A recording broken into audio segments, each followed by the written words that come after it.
In today's economy, buying a loaf of bread feels like signing up for a mortgage, doesn't it? But fear not, citizens of Kentucky, Oregon have found a solution. In a world where the price of groceries can make even the hardiest of shoppers break out in a cold sweat, one neighborhood in Kentucky, Oregon has decided to take a stand, and they're doing it with a touch of humor, a dash of defiance, and a whole lot of flags. Yes, you heard it right, flags. The residents have begun hanging flags off the front of their homes, their messages scrawled in bold, defiant marker. These are not your typical banners of patriotism or sports team loyalty. Oh no, these flags tell a different story, a story of a community united against the rising cost of living. Each flag is a unique piece of protest art, some with messages that could make you chuckle, others that might make you think, but all having one common goal: to protest the escalating prices at the grocery store. From sarcastic quips like "grocery store," more like "buzz off," to more direct calls to action such as "take me out to dinner, I'm free tonight," these flags are not just a form of protest, they are a call for solidarity, a plea for assistance, and sometimes an open dinner invitation. These flags are more than just pieces of fabric fluttering in the wind. They are a testament to the spirit of this neighborhood, a collective voice raised against a common foe: the rising grocery bills. They are a beacon, a signal to the world that they refuse to be silenced, that they refuse to accept the status quo. So next time you're passing through this neighborhood and you see a flag that says, "grocery store," more like "buzz off," or "take me out to dinner, I'm free tonight," don't just drive by. Stop and take a moment to appreciate the creativity, the resilience, and the humor in their protest. And remember, if you see a flag that says, "take me out to dinner, I'm free tonight," you know the drill.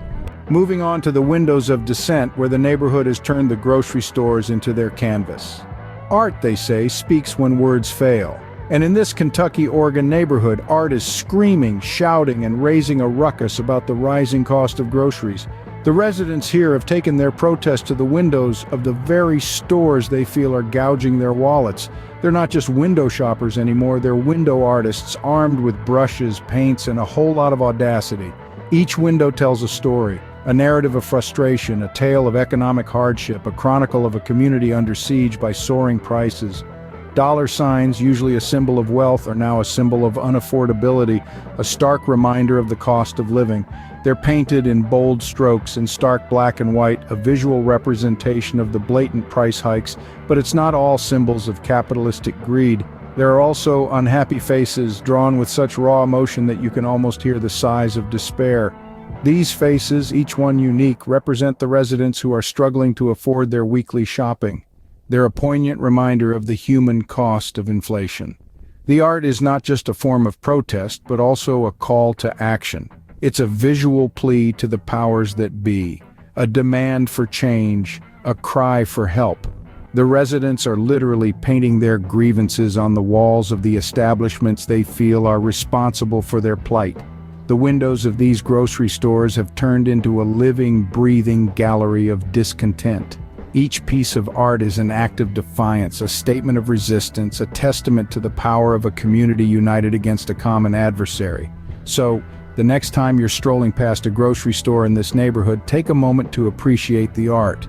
It's not just paint on a window, it's a message, a protest, a cry from the heart of a community.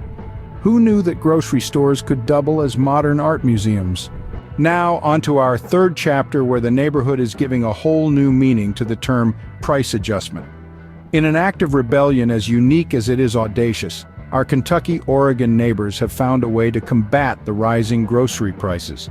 They've turned to a practice that's as old as the barcodes themselves, swapping price stickers. Now, don't get any ideas. We're not endorsing this behavior, we're merely reporting on it. It seems that our crafty compatriots have taken to the sticker swapping game with a sense of humor that's as sharp as their scissors. Picture this: a luxurious organic avocado priced at the cost of a can of beans, or a prime cut of steak with the price tag of a humble loaf of bread. It's a topsy-turvy world where the price tags have lost their way, and the grocery aisles have become a playground of price anarchy. But it's not all just whimsy and witticisms. There's a certain creativity in their actions, a tongue-in-cheek commentary on the absurdity of the current situation. By flipping the script on pricing, they're throwing a spotlight on the growing chasm between the cost of living and the reality of wages. It's a silent protest, a quiet riot in the grocery aisles where each swapped sticker is a mini manifesto, a small voice in the chorus of discontent. Of course, it's not all smooth sailing. There's the thrill of the chase, the cat-and-mouse game with the store detectives, and the ever-present risk of being caught red-handed in the act of sticker swapping. But for our intrepid neighbors, it's a risk they're willing to take, a small act of defiance in the face of ever-rising costs. And so, the great sticker swap continues, a silent revolution, one price tag at a time. It's a testament to the human spirit, our ability to find humor and creativity even in the face of adversity. As they say, necessity is the mother of invention, and in this case, it seems she's also got a wicked sense of humor. Remember, folks, the price isn't right until you say it is. Our final chapter takes us to the self-checkouts, where the neighborhood is adopting a fashion trend from the 90s. And no, it's not frosted tips. Picture this. You're at the grocery store and you notice someone in cartoonishly large pants. Now, you might think they're just making a bold fashion statement, or perhaps they're a time traveler from the era when baggy pants were all the rage. But no, these are not your run-of-the-mill MC Hammer wannabes. They are the baggy pants bandits, the neighborhood's response to the rising food costs. Now, before we dive in, let's make one thing clear. The AI News Network does not condone any form of theft. We're merely relaying the facts and exploring the lengths some are going to in this neighborhood to get around the escalating grocery prices. So, how does the baggy pants bandit operate? It's quite simple, really. They saunter up to the self-checkouts, items in hand, and instead of scanning and paying like most law-abiding citizens, they let their oversized trousers do the work. With a swift sleight of hand, items disappear into the abyss of their billowy pants. And just like that, they waddle their way out, groceries in tow, leaving no trace behind except for perhaps a lingering smell of audacity. It's a rather amusing solution to a not-so-amusing problem. And while we might chuckle at the image of these baggy pants bandits, it underscores a serious issue. Food prices are skyrocketing and some are resorting to desperate and, let's be honest, quite creative measures to fill their pantries. But remember, while the baggy pants bandits might be getting their 5 minutes of fame now, their pants can only stretch so far, and the long arm of the law is bound to catch up sooner or later. And there you have it, folks. Who needs a 5-finger discount when you've got oversized clown pants? Well, that's all we have for today's show, but don't you worry, we've got something even more exciting coming up. Next time, we're leaving the sticker-swapping, baggy pants-wearing, flag-waving residents of Kentucky, Oregon behind. We're trading in grocery store aisles for the aromatic allure of a well-stocked humidor. That's right, folks, we're diving headfirst into the thrilling, slightly hazy world of cigar speed smoking. Now, you might be asking, what exactly is cigar speed smoking? Well, without giving too much away, let's just say it's a test of endurance, skill, and a finely tuned palate. It's not for the faint of heart or the weak of lungs. It's a realm where the heroes don't wear capes. Instead, they sport smoking jackets and hold the power of the humidor in their hands. We'll be meeting these humidor superhumans who are pushing the limits of what it means to enjoy a good stogie. We will get a sneak peek into their training routines, their favorite cigars, and the strategies they use to outsmoke their competitors. And let's not forget about the cigars themselves.